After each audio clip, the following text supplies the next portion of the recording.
کا دورہ کر کے اس پر لوگوں کی رائے جاننے کی کوشش کی کہ بھئی میں دنیا سے ہو سکتا ہے اب میری رخصتی کا ٹائم ہے، 78 سال 74 سال کی میری عمر ہو چکی ہے، میں یہ چاہتا ہوں کہ میرے بعد اپنے بیٹے یزید کو میں خلیفہ نامزد کر دوں، نومینیٹ کر دوں، اس پر آپ لوگوں کی کیا رائے ہے؟ حضرت امیر معاویہ مدینہ گئے، مکہ گئے، بصرہ گئے، کوفہ گئے، شام میں تو تھے ہی وہ، یہ بڑے بڑے اسٹیٹس تھے اس وقت اسلامی حکومت کے، پوری دنیا اسلام میں 4 لوگوں کا نام ملتا ہے جنہوں نے مخالفت کی کہ بھئی یہ چیز ٹھیک نہیں ہے۔ عبداللہ ابن زبیر رضی اللہ تعالیٰ عنہ، انہوں نے مطلب مخالفت کی۔ حضرت حسین رضی اللہ عنہ کا ذکر آتا ہے، انہوں نے مخالفت کی۔ عبداللہ ابن عمر کا ذکر آتا ہے کہ انہوں نے مخالفت کی۔ عبد الرحمن ابن ابی بکر کا ذکر آتا ہے، انہوں نے مخالفت کی۔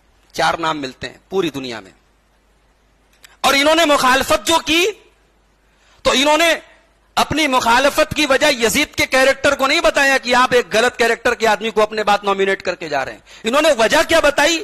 وجہ یہ بتائی کہ اے امیر معاویہ، یہ طریقہ مسلمانوں کا نہیں رہا ہے، یہ قیصر و کسریٰ کا طریقہ رہا ہے کہ باپ کے بعد بیٹا اس کا جانشین بنے۔ اسلام کا ابو بکر کے بعد عمر بنے، عمر کے بعد عثمان بنے، عثمان کے بعد علی بنے، ان کی آپس میں کوئی رشتہ داری نہیں تھی، اور حضرت علی کے بعد بھی حضرت حسن کو لوگوں نے بنایا تھا، حضرت علی نے نومینیٹ نہیں کیا تھا۔